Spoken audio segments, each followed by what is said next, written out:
Hello and welcome to Don't Feed the Geeks, presented by the Long Island Comic Guys, the masters of the geeky verse. Well, welcome back, Geek Freaks. How is everybody? Nice shades, Mr. TC. I am in disguise today, Toy Story. I am TC. Joined with me, as always, is JJ. What up, guys? How are you? And Toy Story. What is up, everyone? We have a fun episode today, a little bit of a last-minute curveball, but an idea we kind of worked on a few weeks ago. We're going to do something called Pop Culture Generations, and we'll explain a little bit more about what that means in a few minutes. But as always, Toy Story is going to take it away with the Geek Beat. Yes, I will. A lot of good stuff this week. So I think one of the biggest things of the last couple of weeks is that Jamie Foxx has said that he's going to be returning to play Electro in the next Spider-Man movie. And most importantly, he will not be blue. I didn't see that part. It was confirmed he's not going to be blue? He said he wasn't going to be blue, from what I read. Okay.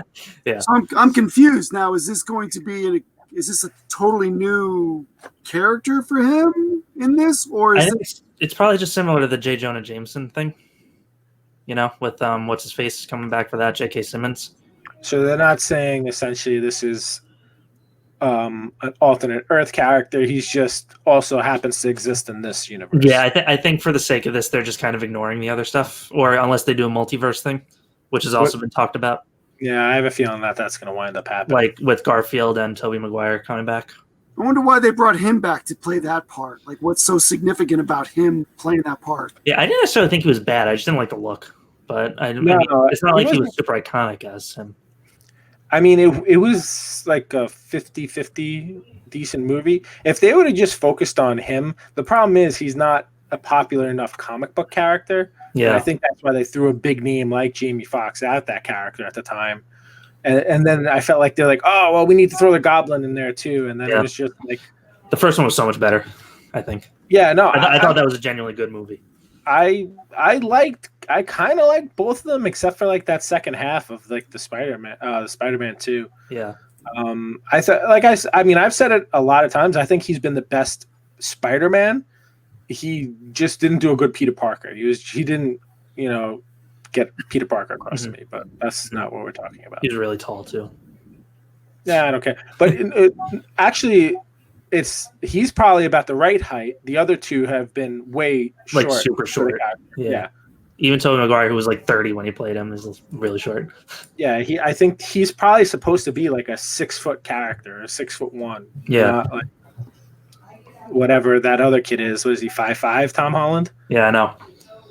He fits in my pocket. So speaking of Tom Holland in this movie, I don't know how true this is, but I just saw today that apparently filming is supposed to start for that movie in New York City next week. Yeah.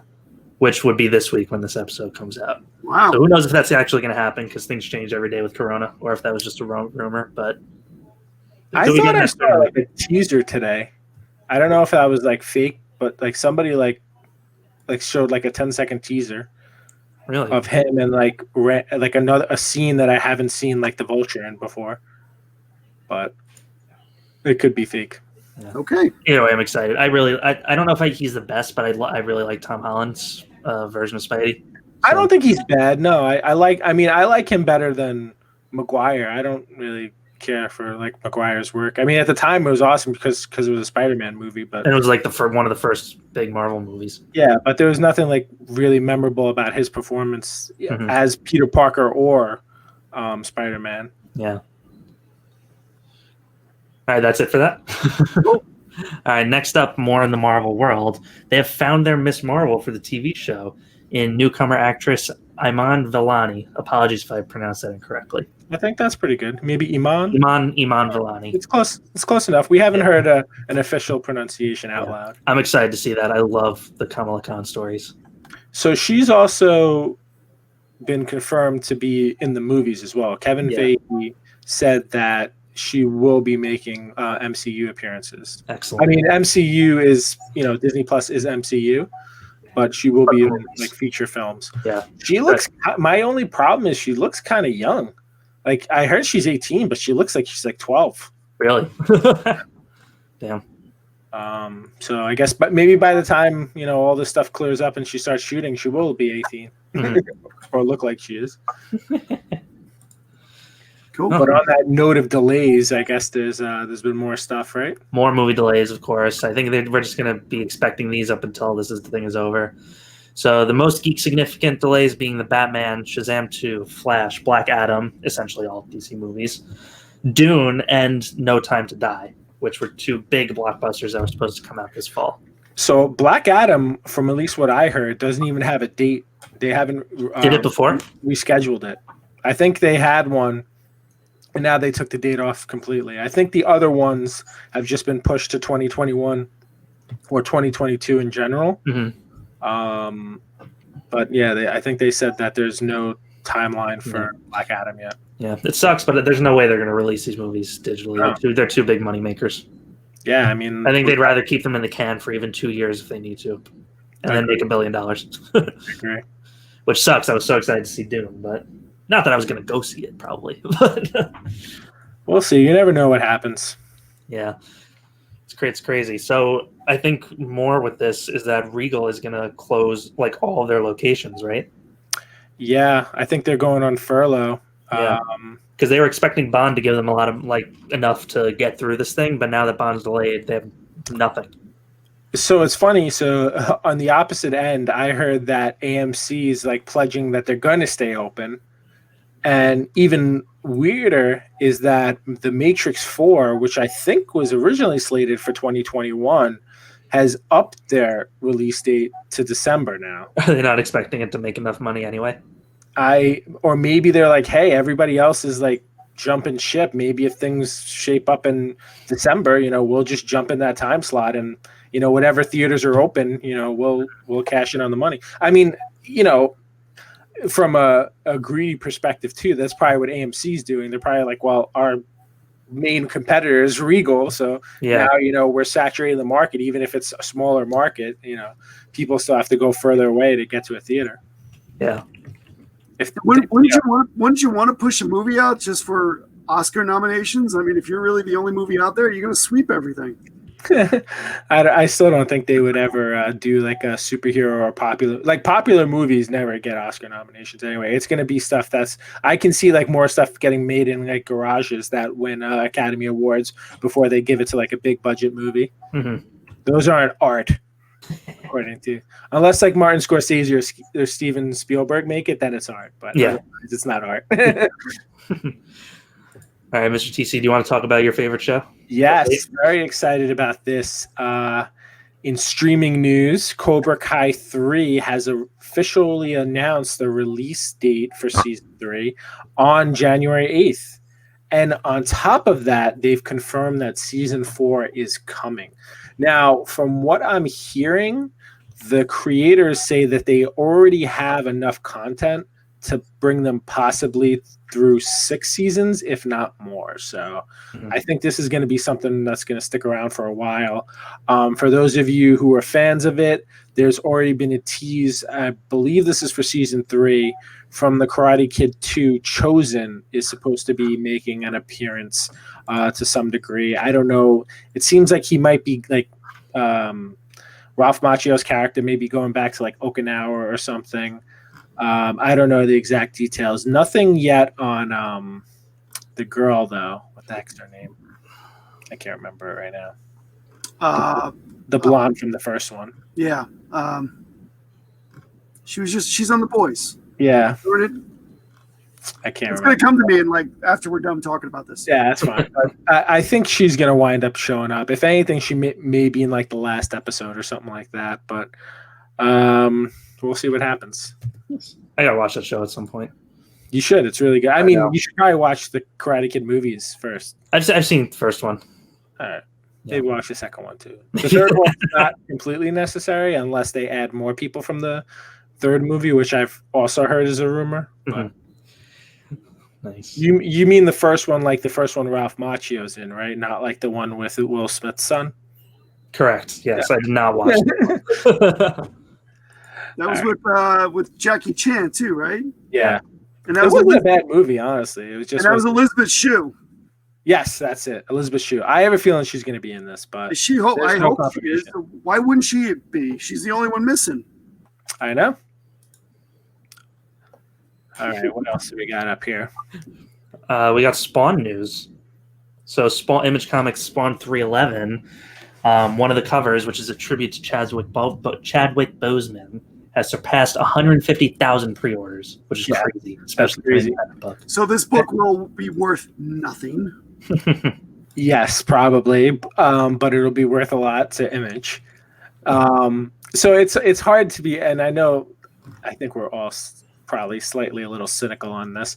I mean, when I first saw that, I was like, this is awesome. I was like, Todd McFarlane's like a class act guy. The fact that, he's from a competitor, that he decided like, I'm going to go out, we're going to do this tribute. And it's kind of like, he's like wearing Spawn armor, but it's like half Spawn, half Black Panther armor. And he's doing like, the Wakanda Forever thing. I think it was a nice gesture on his part. Yeah, that's what it looks like. It's, for those of you who are watching via video. It was a nice gesture, and I really respected him for that. I mean, but at the same point, I guess everyone else felt strongly about it too. That's why there's 150,000 orders. Yeah, for real. And what I was thinking is, you don't very often see 6-digit orders on an ongoing series. Maybe for like a number 1 or something like that. Yeah, no, nothing. Or over 100,000 for a series in the 300s is very rare. So but good for them, and I think it was a nice gesture. Cool. All right. Wow. Excuse me. Tired. Should we talk about? Is the shades? Are you a little dark? Yeah, it's blinding me. All right. Should we talk about PayPal a little bit? This isn't really new. Yeah. But, I think it goes to the community. I mean, I think a lot of people have been talking about it. Yeah, the last couple of weeks, I've been seeing a lot of people on Instagram and like the Facebook groups, the buy, sell, trade groups, complaining about PayPal freezing their accounts without notice. The first person I saw was that Gem Mint guy, Gem Mint Collectibles. Like, I don't know what his story is. But, I think what it is PayPal's probably catching up to this stuff, because I'm sure there's a lot of people doing a lot of business during, quarantine and not, doing normal stuff, not a lot of cash transactions. Yeah, guaranteed.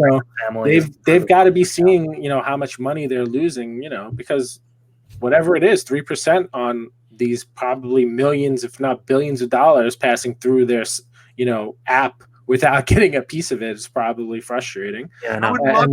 I'd love to see that graph like before the pandemic and then once it started, because I imagine that thing just went right up.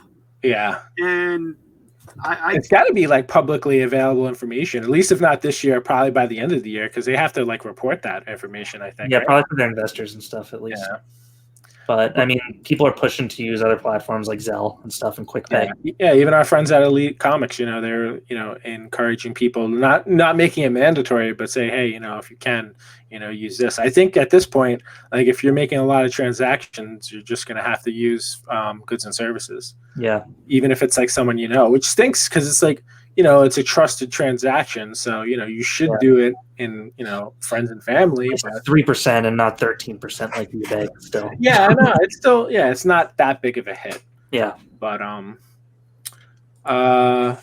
so a little personal news for LI Comic guys, off the normal topic, but I am representing us as part of the Elite Comics 11 Fantasy Football League. Yes, you are. And I see DMs all the time. Our LI Comic Guy team is currently in first place and the only remaining undefeated team. That's crazy. Wow. Now, it's still early because it's only been 4 games, so we're 4-0. Luckily, all that COVID stuff that happened with the New England Patriots didn't affect my 2 really good players on Kansas City, so that was a good thing. And I guess before we move into our main topic, I just want to remind everybody to vote for your favorite podcast on Long Island and everywhere, probably. Don't Feed the Geeks, mainly us. Yeah. On Best of LI. We have the links in all our our profiles on Instagram and social media tags. I think we have them in Facebook too, right? And it will be on the comment section of this when you watch this or listen to this. Absolutely. So you can vote once a day, every day. So we appreciate if you vote as often as you can, because not to toot our own horns and not to say anyone else isn't good, but we are the best on Long Island for sure. Oh, yes, we are. So we appreciate your votes, guys, and we look forward to seeing what happens. Cool. All right. With that being said, though, do you gentlemen want to move on to our main topic? Sure. Do you care to explain what we're doing? Because really Yes. So this kind of came to me the other day, and I was like, seeing that we're all about roughly 10 years apart in age, more or less in some areas, I thought it would be pretty cool to do like an episode highlighting like the pop culture from like our childhoods, since they were like pretty different, since there's like a decade in between us. Yeah. So It's crazy. we put together a couple of different like pop culture categories, and we figured we'd go through them and just kind of like have like a casual conversation about what was popular when each one of us was young. I mean, we know a big thing for JJ was the Lincoln assassination when he was a kid. So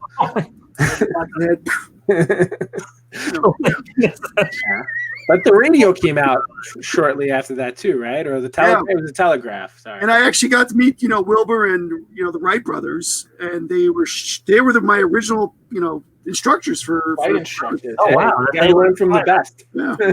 Nice. Awesome. All right, so I think we're going to kick it off with probably the first thing that we all were introduced to as kids, which is cartoons. Oh hell yeah. So the problem with each of these categories that I had is they could be a show in themselves. Because I understand that, and they totally could.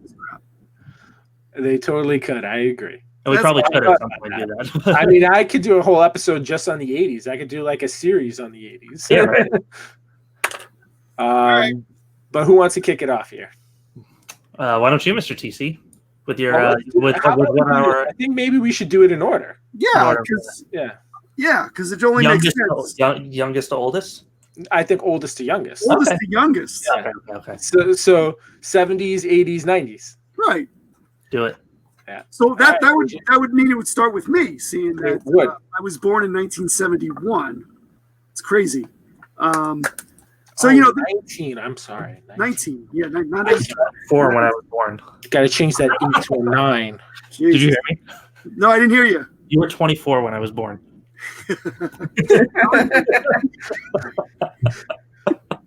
That's ridiculous. So this is a kind of tough one because in the 70s there we had cartoons. I remember watching your Fred Flintstone and Tom and Jerry was huge, and you had your Disney cartoons.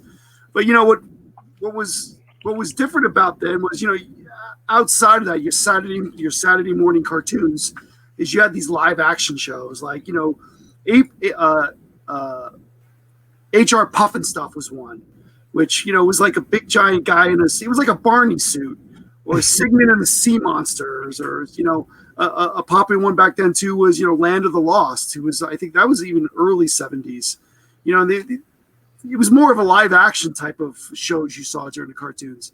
I think I started watching more cartoons in the early 80s. One of my favorites, and it's weird because I started reminiscing about some of these cartoons I used to watch and I loved. And a lot of people don't like this cartoons, and I'm not sure, TC, you probably see these, but The Littles. I used to love watching The Littles. Do you remember The Littles? It sounds familiar. I have to look it up. I'm good to do that now. And I'm gonna bring. Oh my god! I vaguely remember this. It's very strange. I'm gonna bring up some pictures here. Oh yeah, I do remember that. I never got into those guys. I think I read books on these things. It's a little strange. Oh yeah! Oh my god! This is crazy. So, where's my screen? Did I come up? Yeah, you're up. Oh, it didn't come up. We're gonna get this figured out. These images. Not coming up. All right. Well, it's all right. Hold on a sec. I'm going to stop sharing that. We're going to try that again because that was stupid. Does that work? No, that's a little too small. So The Littles. I mean, it was a stupid. It's little. It's fitting because they're the Littles. It's The Littles. I liked this show. It was kind of cool. I think it was like more. It was on more in the afternoon. You know, in the early morning. You know, I remember 9 a.m. It was Dungeons and Dragons was my favorite. That was another cartoon. I think that was 82. That was like early morning. Then you had, there was another show called Mask. I forgot what that acronym meant. But those type of cartoons were great. And then the GI Joes and what was the other ones that they had back then? I mean, that was early 80s. Tess, what year were you? 84. But I watched a lot of those. You watched a lot of those? Like Mask, I remember. GI Joe, I remember. Mask was an acronym for Mobile Armored Strike Command. That's right. Command with a K. I was we had and that I'm going to back it up here a little bit. So I feel, and it's kind of strange to even say this, but I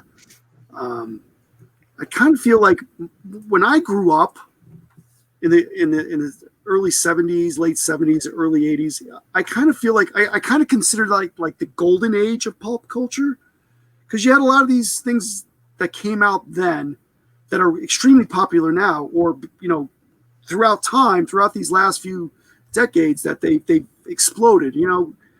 We had the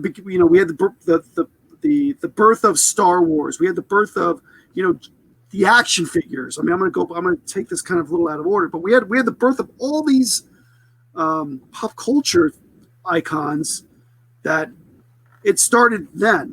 And you look at some of the stuff now, like some of these cartoons we had. I mean, we had a Pac-Man cartoon. We had a Rubik's Cube cartoon. I'm not sure if you remember any of that, Tess.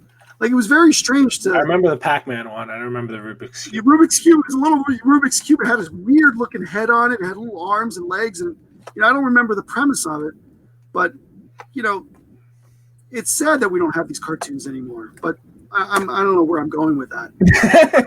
Those are the cartoons I remember, growing up with. The Littles was my favorite. Obviously Dungeons and Dragons was huge. I remember, couldn't wait till 9:30, getting up at 7 a.m. because that's, I think, when the cartoon started was like 6:30, 7 a.m. on a Saturday morning. And it went to 1, 2 o'clock in the afternoon. I mean, it was an all-day affair. Yeah, it was at least early afternoon, I remember. It's funny because I remember like the good stuff used to start. I mean, I think like it was pretty early, but then the good stuff would start at like 8 or 9. So it's almost like on a Saturday, you were waking up early. You were making sure to wake up early because you didn't want to miss like the good like 8, 9 o'clock slot cartoons. And by like 10, 11 o'clock, they started to wane. And like the last few were like kind of like weird because I think they were trying to appeal to like that slightly older kid. Yeah. So I feel like they always missed the mark. I remember also the Smurfs were on really early, and I like to watch the Smurfs too. That was another one. That was like I love Smurfs. 30 or it's not on my list, but I mean, I could have like had 700 cartoons on my list. It would have gotten out of control. It would have been nuts. I remember the Smurfs used to be on for an hour. Like, there were certain shows they were on for an hour, and then you got those half-hour shows. And and it's again, it's sad that these things aren't on, but the most vivid, they weren't really a show. They were more of kind of like 15-minute segments, but like the Schoolhouse Rock. I mean, those were amazing back in the day, and you learned a lot about our governments. We used to watch those in history. Yeah, well, and that's it. We used to watch Saturday morning cartoons. That's awesome. Don't forget the knockoff Smurfs, the Snorks underneath. Snorks. You probably know that from Cartoon Network, man. Yep. There was so much, even every icon back in that day had their own show. I mean, Mr. T had his own show. I know there was popular, sitcom shows or, shows at nighttime for adults, but, Knight Rider had a cartoon and the A-Team had a cartoon. From what I remember, I think. There's so much. But it was so much. It was so, thinking about it now, I mean, you can go on, and I don't even know where to take that at. What about you, Tess? Yeah, shall we segue into the next decade? Sure. I mean, I think we partially caught some of the 80s, but I mean, obviously, I think from anybody who's listened to any of these or knows me at least to some degree, the first love was definitely Master of the Universe. I mean, I was able, like, I remember watching that like as an infant, like that, like probably the earliest memory I have that I remember is watching that show. It was like He-Man. So we don't have the video. He goes, by the power of Grayskull. You know, Google it to see the video. But it was awesome. I mean, match that with amazing toys. Yeah, that there were the toys. I was gonna mention that in the next part.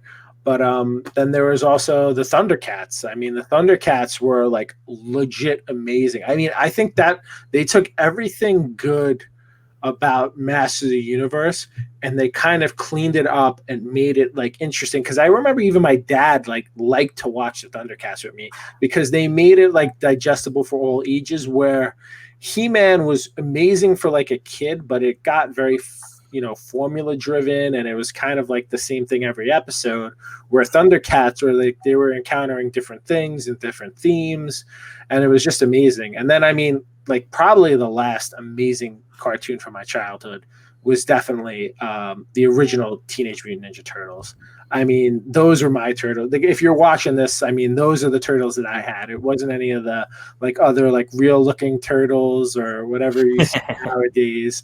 I mean, even the live action movie was incredible. But I mean, the turtle phenomenon was crazy. I contribute, like, I know martial arts got big in the 70s and it was already big in the 80s, but like I think the Teenage Mutant Ninja Turtles launched into like a new stratosphere with like martial arts. I mean, everybody wanted to do karate and like, that kind of stuff after that show. And I just like, I mean, even the toy, we'll get into that next because it's kind of coupled, but the toys were like huge. I mean, there was so many. I think that's when they were like really pushed. Like, I know Master of the Universe, I think one of the big things about them is they captured like the accessory. I mean, like G.I. Joe probably got it too, but there was like so much stuff, and they were anything that they had on the show for a second, it was basically a commercial for that toy. And the Ninja Turtles just took that same idea and expanded upon it like 1,000-fold. Mm-hmm. I knew you were going to go with the Thundercats, and I mean, that was another one I watched obsessively about. That one, and Voltron was the other one. I thought. Well, I mean, I tried to keep like my list to 3 because I was like spiral. I was like, all right, what were the biggest 3 for me? Those were like the 3 that I talk about those shows so much today. The what? Those people still talk about those shows all the time today. I mean, and that's the thing, especially about like shows like that. And I don't know. I don't think it's just because like our I guess like my generations, like the people in that age group, just came into like money now. But I think it was just that good, because like you wouldn't have sold so many toys if like the product related to it wasn't good. And I remember, and I'm giving these guys credit, but in the Toys That Made Us, the Mattel was just like looking for like a run-of-the-mill cartoon, and when they showed them like the promo that they did, the company Filmation who did this cartoon, who did Master of the Universe, the guys in Mattel are like, this is really good, and the Filmation guys are like, yeah, we know.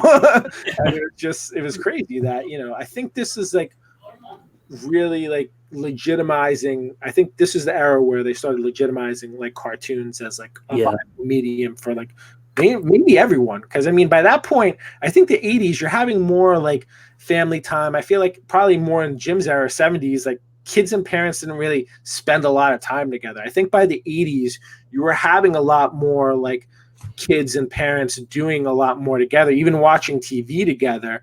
And like, I mean, I watched a lot of these with my parents. Like I watched a lot of my cartoons, along with my parents. So I think that's why it was like more than just, the connection to the show, but the connection to like your childhood. Yeah. All right. So now that we've gone through the elder years, the elders, the youngin' years where you guys aren't going to know a damn thing that I'm talking about. I know the first one.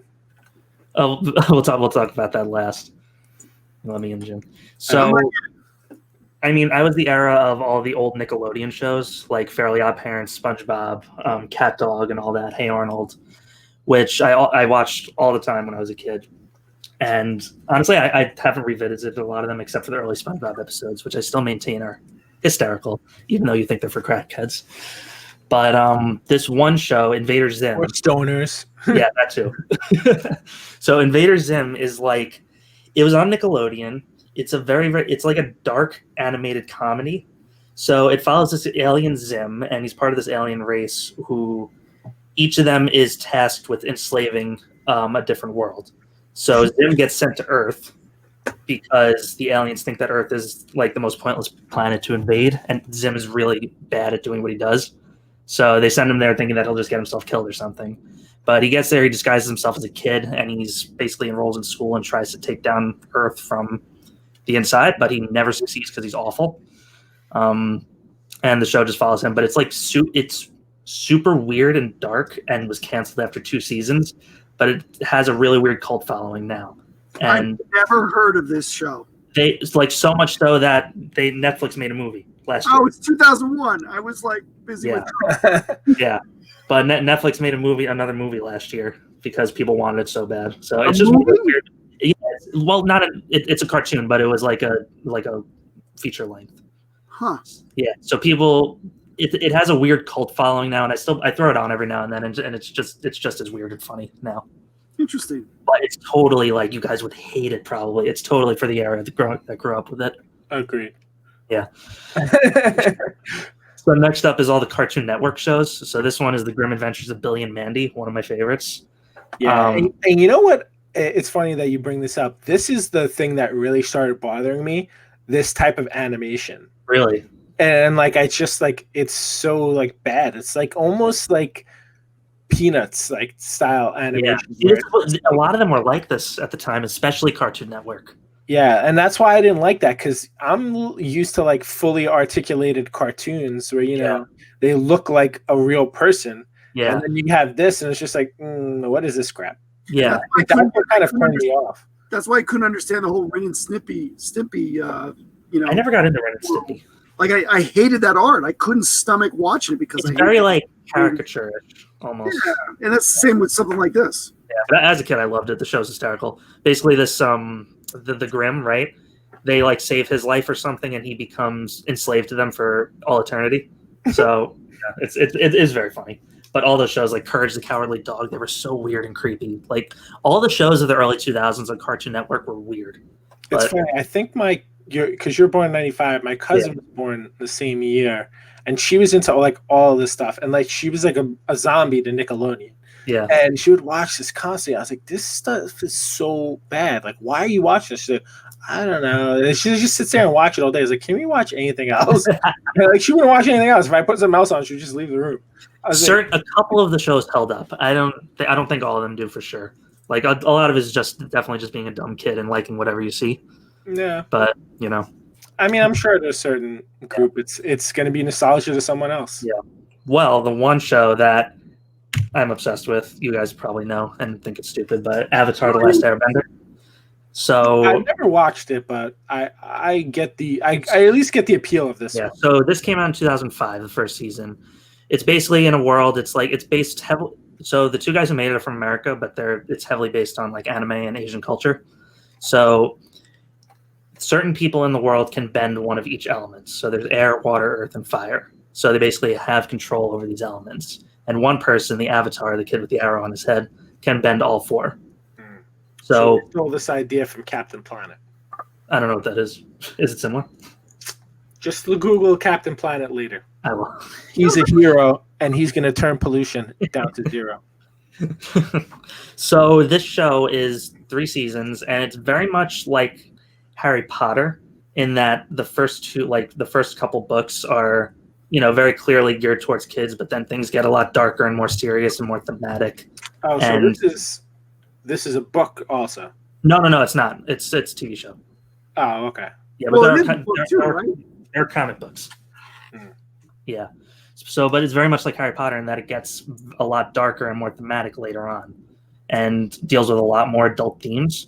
So a lot of adults are into it too. Like this show came out in 2005 until 2008, and I've watched it once or twice a year since then, as have most of my friends.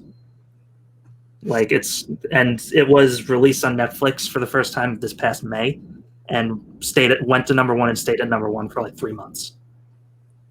So people are still all over this show, and it is fantastic if you guys get through the first, half season or so, which is very, very kiddish. No. So that's cool. I mean, it looked cool. I think my little brother was watching it at some point too, and I was like, it seems interesting, but not enough for me to do it. I do think we should probably cut these a little shorter though, because we're already at 35 minutes, and that's just the first topic. Fair enough. So let's move on to toys. Okay. All right. JJ, you want to kick this off? Yeah. Maybe just stick to toys? That is my ultimate toy from when I was a kid. 1981, the Big Tracks. You know, I've got it right here. There it is. Look, there it is. Is that the same one, or is that a remake? Oh, that's a remade one. But you know, this was a great toy. It was like one of those. It's a robot type of toy. You punch it, you put in the coordinates where you want it to go, and it goes. It even came with. You even got a dump truck. There was a little dump truck attachment that you would trail along. It would dump. This thing was great. Fires lasers. This was my ultimate. I remember that. Toy. I love this thing, and when they re-released it, I think 5 or 6 years ago, limited time, I was first one to get one because I just had to get it. That's fun. It is awesome. I'm gonna do one more here. So, where's my other one? Oh no! So, I'm not sure if you guys remember these things at all. I can bring it up. Why don't you tell us about it? I don't know why these pictures come up. So this came out in the 70s. This was the Evel Knievel toy. Oh, that thing was in Toy Story 4.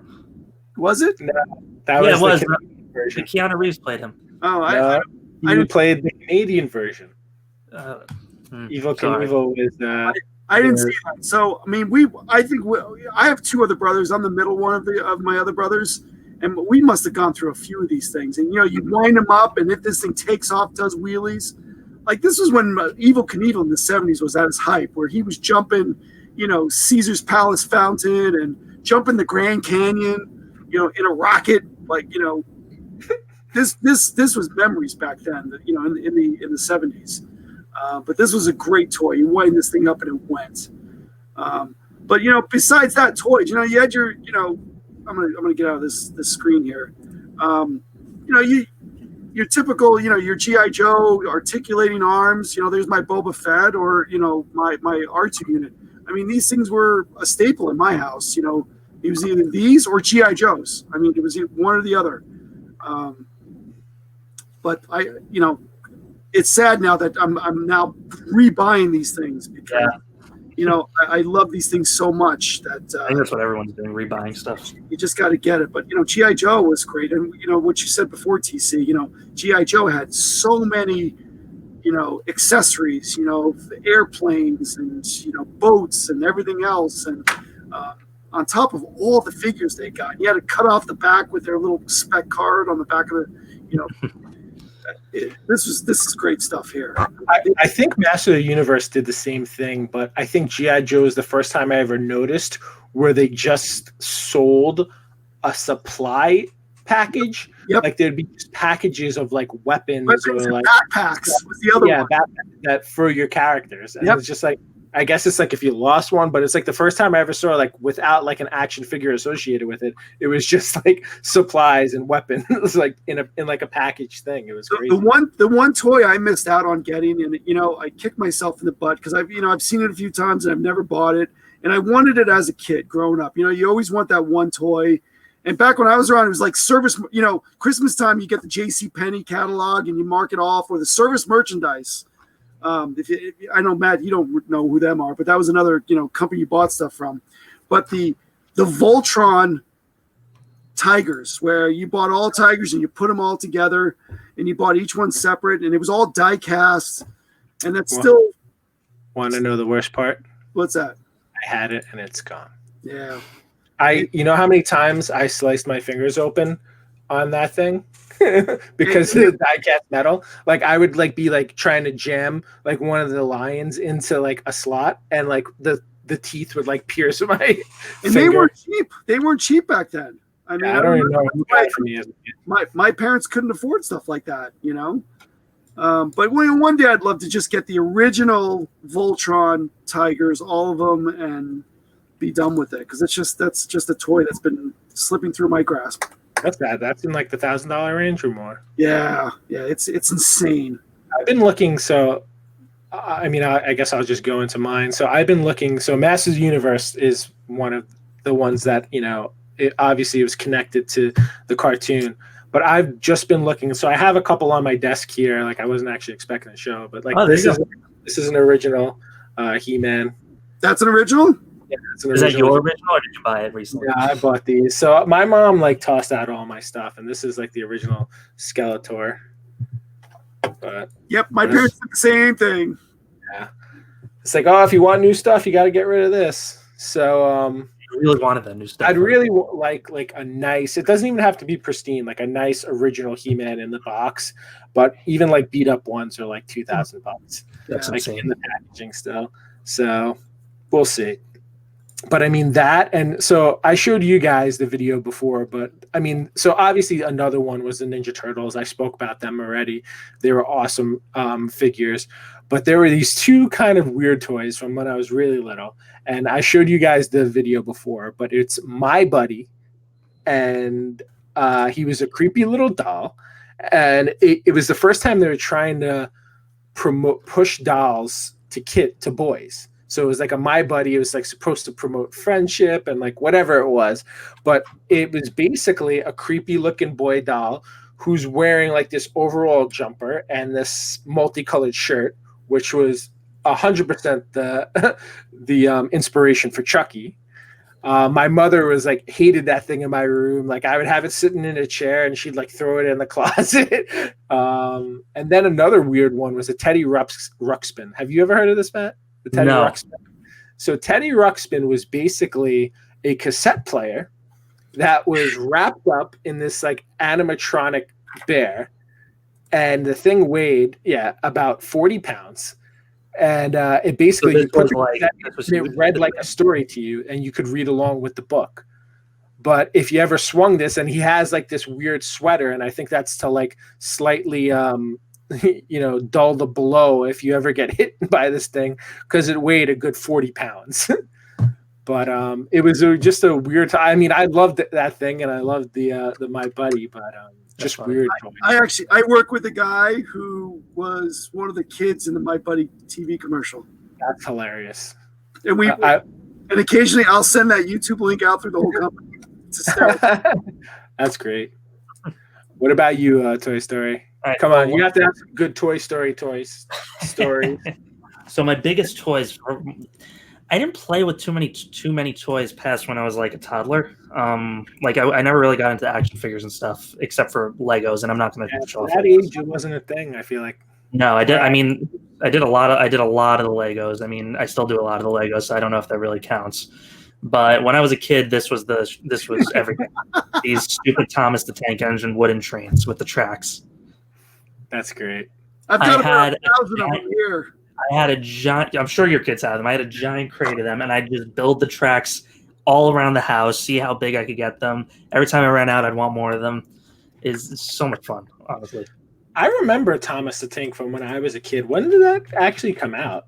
Yeah, I think before I was a kid, but it was really popular when I was growing up. I had no idea who that was. Not my. Yeah, it came out in 84. Mm-hmm. Yeah, so present. Yeah, but was that 84 in the U.S.? Was that 84 in England? Oh, I don't know. Because that's an English. That was an English show. Yeah. But I'm pretty sure I have tons of these everywhere, somewhere. Yep, so do I. You want them? They're awesome. And I'll say one more. So in school, this was actually in like elementary school. In the US. Sorry. This was actually in like elementary school, even in middle school. Do you guys know about these, the tech decks? Yeah, I remember those. Dude. I remember these when I was probably a teenager. Oh my god, these were so big in like middle school and late elementary school for me. And what did you do with them? So it's like real skateboards. So see the wheels and stuff? It came with little wrenches, and you could take them apart and get like special wheels and stuff and fancy pieces. And they'd And actually then make what? ramps and everything like that. Yeah, and then you just use your fingers. You could do I learned how to do kick flips with my fingers. They were fantastic. Yeah. That's great. Yeah. See those crazy wheels. Yeah. Oh my god. That's Yeah. So that was mostly my childhood. Let's move on though, because we're. And then, what was the last one? There's Oh, one more. you want to see that? Oh, I do. All right. So these are called Tamagotchis. Now these were very, very. Oh, I know what they are. Oh, you do. I do. Yeah, they were around when I was a kid. Yeah, these stupid things. It was basically like a digital pet that you just took care of using these 3 buttons. I remember my cousin had one. Yeah, and you were a loser in elementary school if you didn't have one of these things.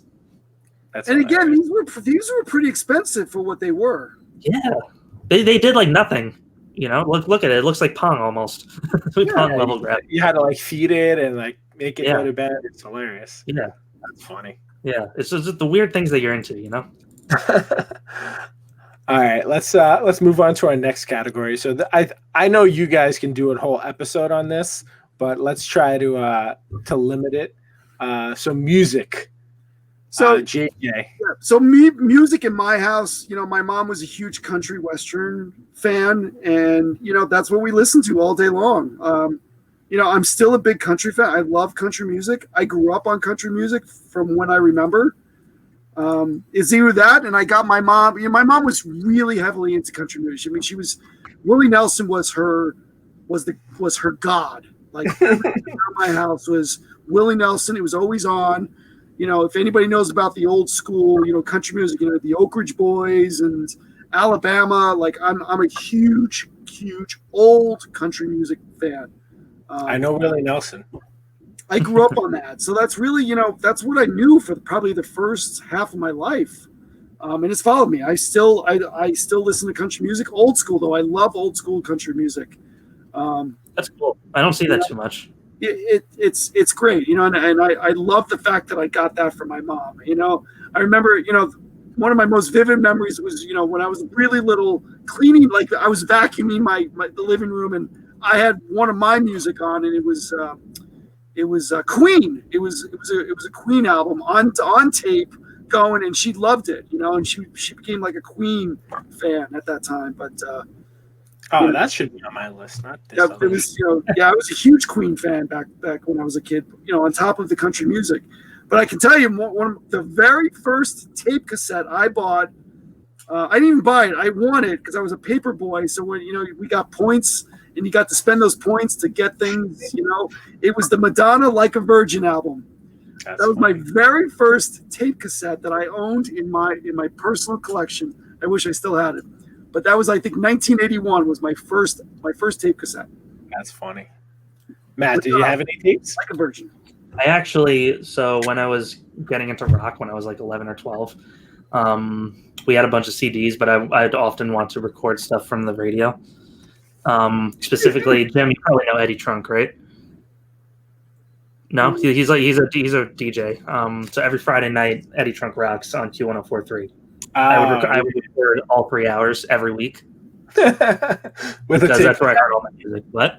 With my cassette tapes. That's awesome. I try and time it so that I could switch tapes during the commercials. That's funny. Yeah. Okay. I loved kind of all 80s music. I mean, my first cassette is actually, I think my aunt bought it for me, was Queen's Greatest Hits. That's the first cassette I ever had. Coupled with I was really into Mighty Ducks for a while, so the Queen was basically the freaking anthem to that. Yeah. But just funny 80s stuff that was really popular I was into was MC Hammer, can't touch this. That was more later. Oh yeah, later 80s. Yeah, and then Vanilla Ice popped up late 80s, early 90s. I mean, the fact that he was in a Ninja Turtle movie where he's "Go Ninja, go Ninja, go Ninja."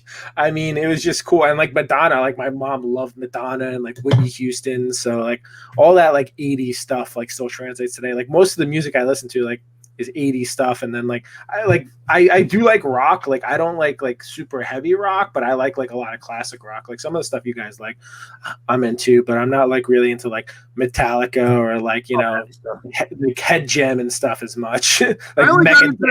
I I got into that later in life, much later in life. Yeah, so I got into all that stuff when I was like 12 or 13. You guys know all about that. But before that, it was, what's that? Like 5 years ago. Yeah, essentially. But before that, two things. Weird Al and the Grease soundtrack. That's about it. Wow, okay. The Grease soundtrack is awesome. It is. I got chills. Yeah, don't do that. They're multiplying.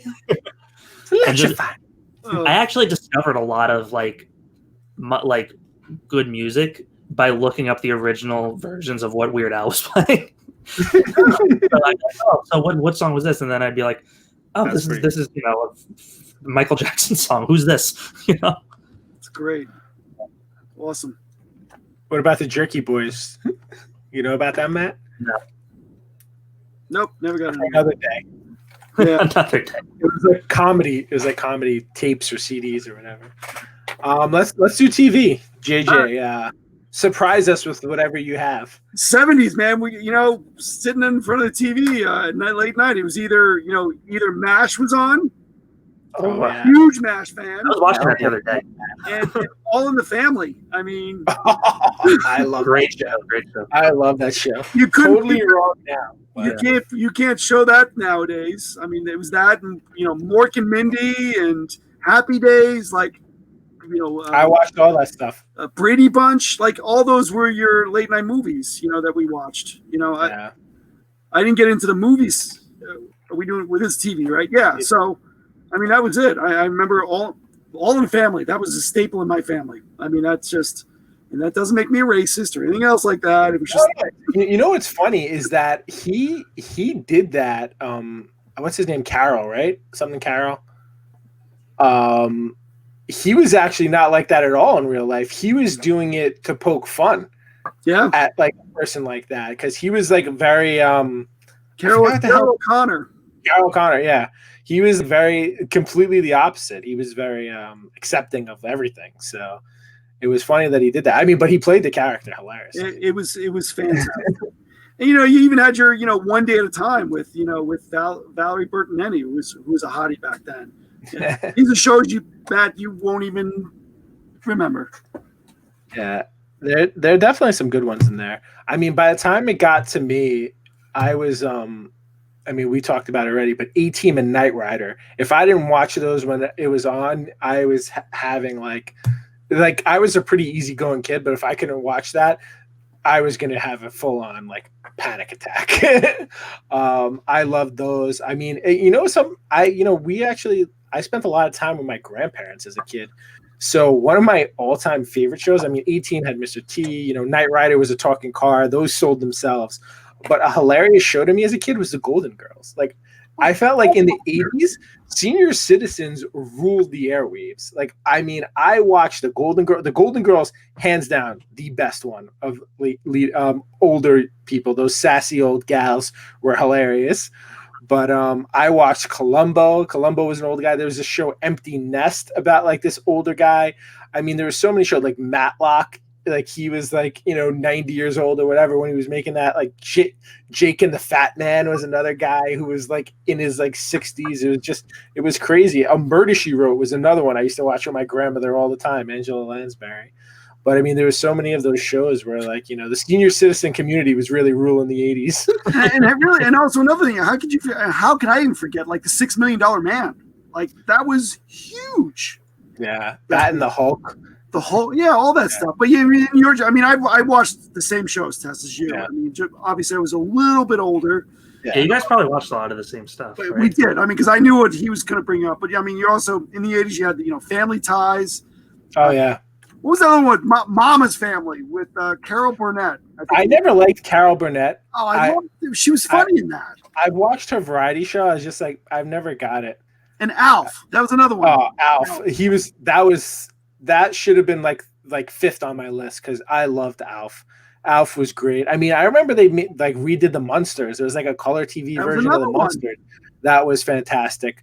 Not Happy Days. Charles in Charge was another one that I watched all the time. There was just so many of them. I mean, Saved by the Bell was huge in my life. That was later. Yeah, that was like more 90s, but I mean, we had a lot of good ones. You know, even the Tony Danza with the Who's the Boss. Oh my God! First love of my life. Was her. What's her? I can't remember her name now, but yeah, what's her name? What's your name? All right. What about you? Mine was Nickelodeon sitcoms. The Amanda Show, all that. Drake and Josh, all those. My brother watched Drake and Josh. I don't know what the Amanda show still is hysterical to this day. Holds up very, very well. The other ones don't hold up that well that much, I don't think. Who was in the Amanda Show? Was that Amanda Bynes? Amanda Bynes. She did so well on all that they gave her own show. But Drake and they're very goofy, but Drake and Josh holds up the most. Like I still laugh my ass off whenever I see it. It's so funny. That's a show that my parents watched with me all the time because they loved it so much. Besides that, Buffy the Vampire Slayer. That is definitely one that I watched. Yeah. So Buffy came out when you were 1, right? Yeah, I think so. 96 or something. Yeah, I remember why I watched it from the beginning. So at one point I fell off, but I watched it from the beginning, like every week. It got to the point where we'll get to this with tech, but I was recording them as well. Like, so I had like a collection of VC, tapes. I had probably 15 shows. Like I had a full thing of just recorded television shows before you could Netflix everything. I wish I could have gotten the business earlier and just hey, you want to watch this whole show? I got them all. And just that's awesome. Though. Buffy. Let me fix you up right there. All right. You guys want to jump into movies now? Was that all yours? This was a tough one because 70s there were a lot of movies, and even though I was probably a little older when I say older, like 8, 9, 10 years old, watching some of these. I mean, obviously, I got Star Wars. I mean, I have to. That's number one, and then you got your Superman, and then you got your Close Encounters. There was so many. There was a lot of horror movies which I never got into. Your Halloweens, your Friday the 13th, stuff like that. I do love Halloween. The original Halloween's one of my favorite horror movies. Really? I've never seen a Halloween movie. Ever. I've watched it 3 times already this October. I've never seen one. Probably the only one that I say that I like is Halloween 1 and 2, and I don't know what it is about them. I actually like those. They're amazing. But there was a lot of great movies. Probably one of my favorite funny ones, comedies back then, was the Steve Martin The Jerk. You ever get a chance? You want to see a funny movie? The Jerk, Steve Martin. I die every time I see that movie. Is that the one where he thinks somebody's shooting the cans, or was that another one? No, that's something. I think that's something else. This is when he's kind of retarded and he gets adopted by an African American family. Gotcha. It's hysterical. It's just so fun. The guy was, back in that time. But Steve Martin was always hit or miss with me. I enjoyed some of his stuff, but then sometimes I just never found it funny. Yeah. I mean, my top, obviously Star Wars and all that. That's where it all started. Jaws. Jaws. Oh my God. Is that considered horror or no? No, suspense. Thriller, suspense. Okay. Scared the hell out of me when I was a kid. I mean, yeah. Just when Noelle sees the poster, if I put it on, it's hey, you want to watch this? She just sees the poster on the screen. She goes, no. And that was really the start of the whole, James Bond, because there was a lot of movies in the 70s with James Bond. Diamonds Are Forever and Moonraker. There was a ton of James Bond flicks in the 70s. That's when Roger Moore took over, right? Yep. I think for me, Rocky was probably the first thing I ever saw. I mean, my dad was a boxer when I was really young, so he loved boxing, and all of them I loved. I mean, you had Mr. T, who was already a fan favorite of mine in 3. It's funny, 1 was probably the one I watched the least, but 2 and 4 is when he fights Dolph Lundgren, the Russian. That between that movie from 8 years old to probably 12, I went back and forth between watching that movie, Rocky 4, which I taped on WPIX 11, and Aladdin every other night. It was so weird.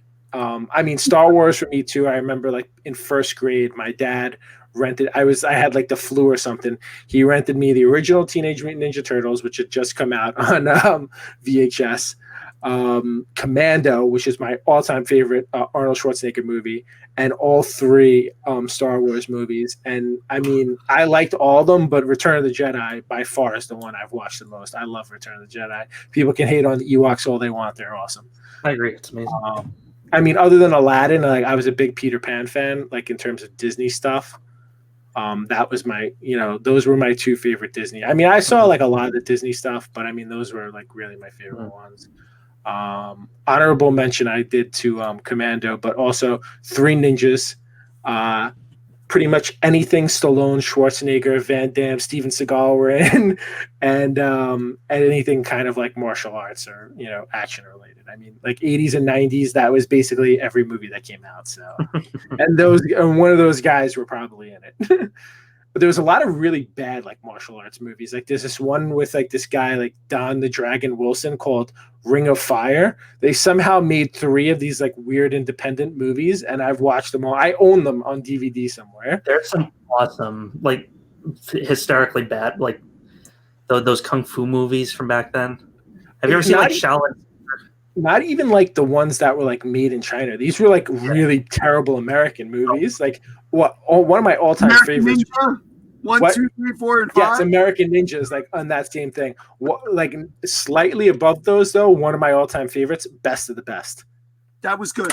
Best of the Best. I mean, they made like 4 of those. The only really good one was the first one, but I loved those. Eric Roberts, James Earl Jones was in the first one as the kung fu coach. I don't even know if it was karate. I forgot what discipline it was, but James Earl Jones was the expert coach on that for the team. I was like, okay. And to be honest, every movie that Chuck Norris made. Oh, the Delta Force ones were amazing. I love those, and I feel like I always watch the same one. I was like, is there more than one of these? Because I feel like I'm always watching the one where he's like on the bike at the end with the missiles launching at somebody. Well, that was Back in Action, right? I don't even know. Yeah, he was great too. All right, Matt, what do you got? My favorite Disney movie of all time is The Emperor's New Groove, and that is the only correct answer. Have you guys ever seen it? No. You need to. Noelle would love it, and I think your boys would love it. All right, I'll put it on one night. Yeah, the Emperor of I don't remember his name is Cusco, but he's like an a-hole to everybody, Spade, right? Huh? It's David Spade who does the voice. Yeah. Yeah. So he gets turned into a llama as karma, and he has to do this whole thing to get. It's the greatest movie ever. And isn't Patrick Warburton like one of the voices too? Yeah, I think he is. Yeah, that's. I know already that another one on your list is one of my daughter's favorites. One of your daughter's favorites? Yeah. How many daughters you have? Hocus Pocus. Yes. Hocus Pocus. What is that one? Is that the one with the 3 witches? Yeah. I've never seen that. I saw it maybe 10 times, like from the moment Noah was born, maybe a few more than that. I've probably seen it like 300 times. Is that good? No, she loves it. It's not that it's that good. I still watch it at Halloween. She's gonna be like the kid for Halloween this year. Really? Yeah. So that's how much she likes Hocus Pocus. We have to play it all the time. She wants me to be Bette Midler's character. I probably know those lines better than Bette Midler does at this point. Who else is in it? Isn't it Sarah Jessica Parker? Yeah, okay. Yeah, it's hysterical. I still watch it on Halloween whenever it's on TV. I was super into all the Pixar movies. Like I grew up in the golden age of Pixar, I think. Like which one? Toy Story. No, that was actually two. I watched those after they came out, of course. But like the ones after that, like Monsters Inc. and Cars. Cars I love so much. My dad's a mechanic, so I was always into cars when I was a kid. But yeah, those were the best. And then I grew up with the Harry Potter movies. Those came out as I was growing up. That's crazy that you grew up with those. Yeah. I think the first one I saw in the theaters was the second one. Yeah, so I think the first one was like what, 99 or 2000? Yeah, like 2000, I think. Yeah, super early, but I grew up on those. That's cool that's kind of like your like series. Like I feel like Rocky and Star Wars are probably like, Yeah. Rocky's definitely mine. I know Star Wars is. I mean, I'm heavily into both of those, but I got into those later. That's So yeah, fine. Harry Potter I grew up with. I mean, Rocky. I don't think I think the first one I saw in the theater was the fifth one, which is probably like my least favorite one. But like that came out in like 1990. Like all the other ones were like, I think the one before that was like 84, the year I was born. So that's funny. All right, I think this one's going to be a quick one. So, what are the popular fashion choices or clothing choices when you guys were youngins? There we go. That's hilarious. That specific set? I actually have a picture where I'm wearing this shirt with jeans and a cowboy hat and cowboy shoes. That's amazing. I had this. I love this. I had this original one, probably 1979-ish, 78, 79. That's hilarious. Yep, that's where I'm at. It's so funny. Like there were so many like themed like underwear back in the day. Like I remember like I wouldn't even wear underwear if it wasn't like specifically like themed to like a cartoon that I liked. So yeah, there was no fashion when I was a kid. I'm gonna tell you, but things that you remember that you wore. I'm not saying that you had to be like fashion forward. But like what was like the things that probably be the most vivid, memory. Yeah. But everything else, my mom made some of our clothes. That's how it was back when I was a kid. She was, she was a homemaker. She made clothes. Iron-ons, man. Yeah, I remember my dad used to do like this like sport. We owned like a sports store, and he used to like press on. Like he had this machine where he'd let me do it, and he would like it's like a steam thing that would press on like all the like numbers and like graphics on the jerseys. Cool. You get a hole in your jeans, and there's a patch with the little iron. You put the hole in the jeans, and you're back out there. That's funny. Yeah, I remember like denim was getting really big. I had a jean jacket. Jean jackets were huge. The acid wash color, of course. One of the things that I can't get out of my mind, and I see this in all the pictures, is like those like calf length like tube socks with like those bright red stripes on them. I remember I used to hate like high socks, so I would like roll them down like and they would be like in this like weird ball that I would just roll to the bottom of my shoe. But my dad was kind of always like into sneakers. He's not so much now, but like when he was younger, he was very like into sneakers. Like I think Puma and Adidas were big in like the 70s when he was a kid. But he got me like a pair of Reebok pumps. I think I actually shared a photo of those. But the ones before that were the first ones that I had, the white ones. And those were the first ones that came out. I remember he got those for me. They were so cool. Like everyone's like, the pump really served no purpose whatsoever. I think it put like air in the tongue. But then that second pair, I think some kid, some NBA player like did it before he like won the dunk contest in these, and they like gave him like a shoe deal out of that. So I remember those. Those were like the coolest like pair of shoes I had as a kid. I loved those. Nice. But yeah, what about you, Mr. Toy Story? Really, only one thing that was big when I was a kid, and this is another thing that in school everybody had to have, were the Heelys. Have you guys ever heard of this? I know all about it. There's a wheel in the heel of each shoe, and you'd run and go on your heels, and then you would roller skate. They were amazing. I hurt myself so much. I don't know how they allowed these. I mean, you walk on your toes if you're not using the wheel? You walk toe first instead of heel first. Because if you walked heel first, you'd slide and fall on your ass. That's just so awkward. Yeah, these were they made us take the wheel out in school because the wheel pops. But as soon as it was over, you'd put them in, and we'd just go and ride all for hours. Do they still make these? I don't know. It's a good question. I feel like I saw people with don't get your kids them. I got hurt way too much. I would imagine these things are a huge lawsuit. Yeah, I don't know how they were allowed. I would shoulder check anybody I saw rolling by me on those.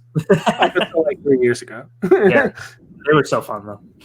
That's wow. Funny. Yeah. All right, so we're wrapping it up. This is our last one here. So since we've already covered video games, we're not going to include video games in this, but what are kind of the tech items from your era? And I'm going to force JJ to think of something because his answer is unacceptable. I will. I thought about this because, back when I was a kid, we didn't have the money for any kind of tech thing. I think my first tech thing in the house was the Atari 2600, which came out in the early part of the 80s. So I don't really consider that, and that's a video game. I mean, if I had to, we had one of these in my house. Let me see if I can bring this thing up. This was something called, I'm going to share this. This was called the Merlin. I remember my older brother got this, but this kind of came, it was a Milton Bradley toy, where it was kind of like 6 or 7 games in one. It was like one game was Blackout, where you had to black out all the little dots on there. It was kind of like a puzzle type of thing. One was a Simon type of game. I remember Simon was huge in my house. He had a Simon. But this was the Merlin game. What else was it? It was Simon Tic-Tac-Toe. But yeah, we had one of these. It was my older brother's, but we all kind of played with it when it was. But other than this and like an Atari or even a Simon, there wasn't no. We played outside on our bikes. It didn't have to specifically be like a toy. Yeah, it was most of the time just playing outside. We did that too. When I came inside, then it was time for technology. Yeah, that was not my house. That was not my house. Right. So yeah, I'm kind of lacking on that home front. Well, for me, I didn't have one personally, like until I think I was like 16. That's the truth.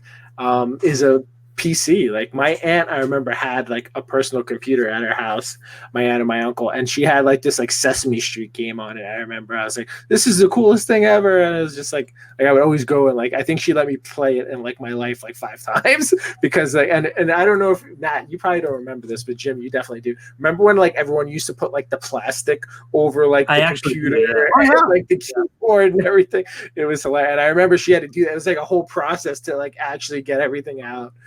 But that was cool. I mean, another one was like Walkmans were huge. I remember like my mom had like one of the first ones, and like I would listen to it all the time. That's probably why I like Whitney Houston, Madonna, because the only tape she had were those two, and I was like, oh, this is so cool. You can listen to music on it. But probably the most, aside from a television, the most influential piece of technology in my life was the VCR. I mean, I learned everything there was to learn about the VCR. I took it apart. I put it back together. Cool. I was one of probably like the 7 people in the world who knew how to pre-program and pre-record your VCRs. Like I got to the point where I set up at tracking. Yes, I was very good at tracking as well. Please adjust the tracking control on your VCR. Matt, you don't even know what that means. I at one point set up 2 VCRs and we're recording tapes. Please do not report me to the federal government for that, but I didn't sell them. I only kept them for my own personal use. But yeah, I was a freaking expert at the VCR. I remember like one time the VCR ate a tape and I had to like take the whole thing apart and I taped like the VHS thing back together and was able to use that like tape for a while longer. But see, I had all that stuff later in my life. So I'm, Yeah, well, I mean, this came up like around like I feel like the 80s was really when the VCRs kind of blew up in terms of like everyone getting them. I remember my dad was like so spoiled. Like my grandparent, like my dad's side had a little bit of money, but my dad definitely exploited all of it from the 3 kids. So like my dad made sure like they had the first VCR that came out. I think it was like $500 at the time or something like that, or like $800. I don't know. It was like this huge monstrous thing. I don't know how old you'd be if you were in 5th grade, but that's when we had our first computer. It was the Commodore 64. When you were in 5th grade? 5th grade. And it was the same thing, the big plastic over it. I don't think I was born when you were in 5th grade. Probably like, I don't know. You're 13 years older than me. Well, there you go. So maybe 6. What about you, Matt? All right. So, I mean, the biggest thing for me being into music was the iPod when that came out. I actually don't need a picture because I have my original iPod from 2001 still. I still have one. I have one. Yep. This is the one with the mechanical click wheel, not the touch one. It's great. Yep. I still have mine too. Yep. I've had to fix this a few times actually. It's broken. Does it still work? Yep, it works. The back I've taken off and like fiddled with it. Yeah, so that was the biggest thing.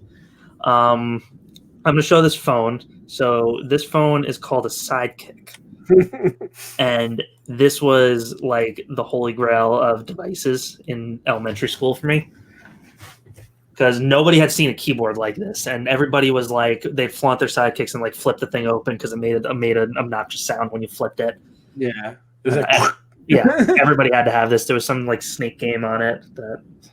Is this the real? Is this because it's got Gmail on this? So, when did this come out? This was out probably like mid 2000s. So probably when I was 10 or so, or 10 to 12. Wow.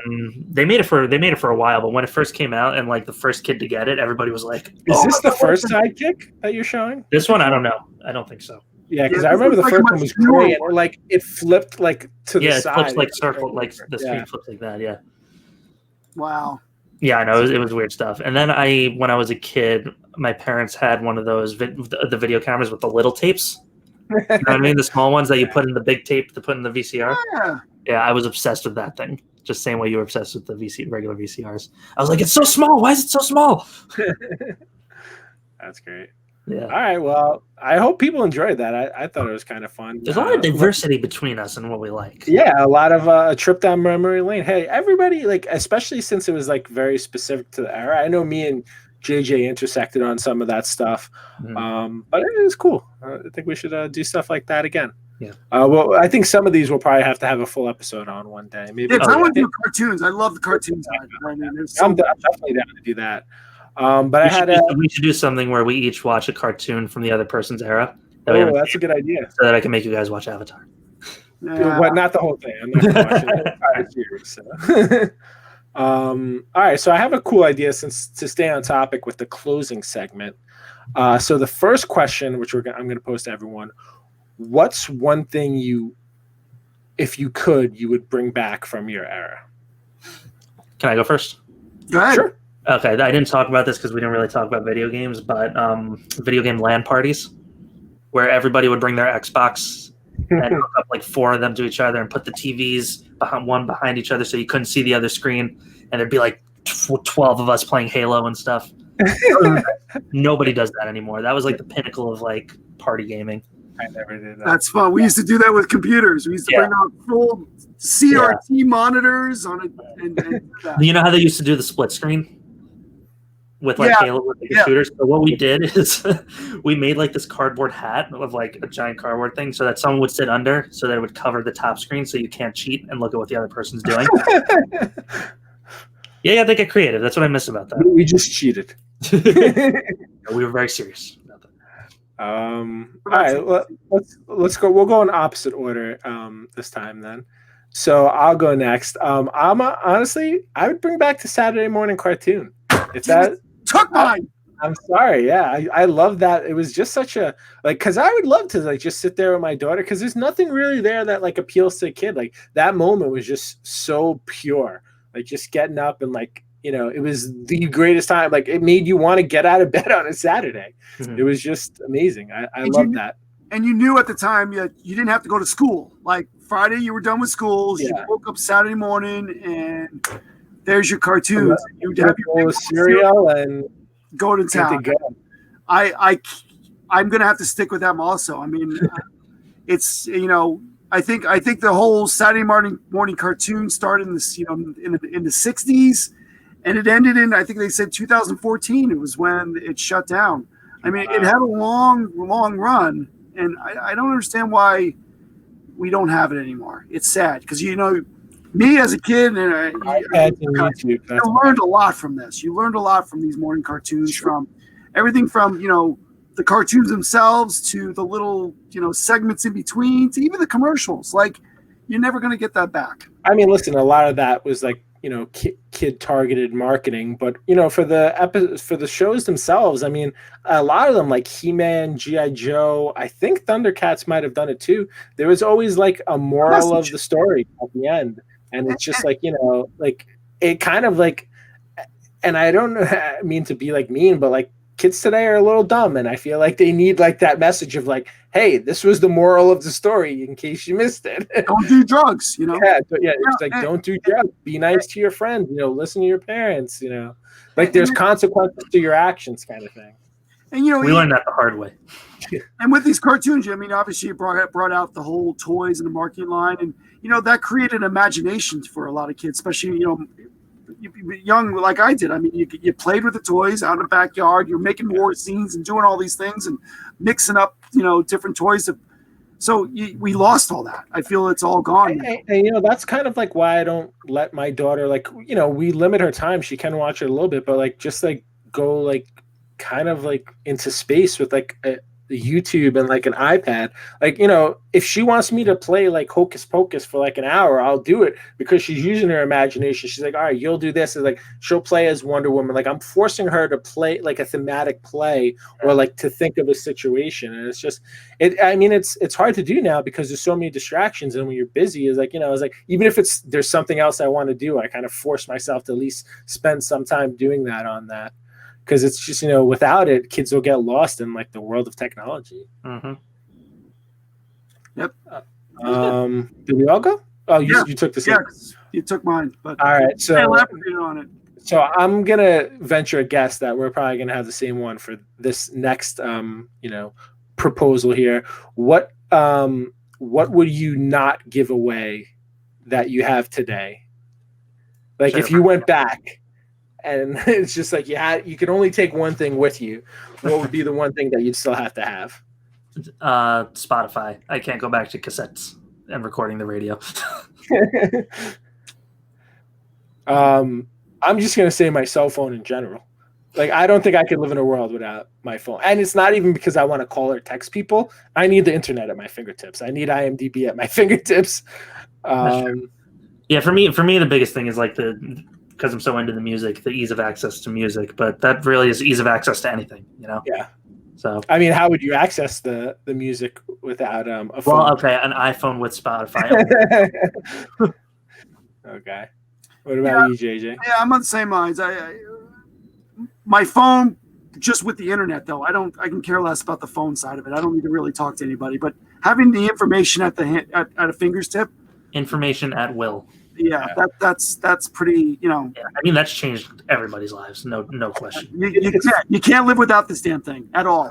It's funny because when you think about it as a kid, like there was always like some type of like futuristic device that someone had with them, and like cartoons or even movies where it's just like they're pulling something up and it's just like a wristwatch or something. But like we literally imagine like showing like this device to like our younger selves and be like, hey, you can literally do almost anything with this like little box. That reminds me in the Bill and Ted movie when they showed the phone to Louis Armstrong and he's like, what is that? Not Louis Armstrong. What's his name? Yeah, I think it was Louis Armstrong. It was the moon guy. What? Oh yeah, because Louis Armstrong's the one where they went to after Jimmy. Neil Armstrong is the moon guy. Okay, I thought I confused them. No, you got it right. That's funny. Got you. All right. Well, I think this is a good one. Yeah, it was fun. I had fun with you guys. I hope you guys enjoyed yourselves as well. I hope you Geek Freak listeners at home enjoyed yourselves.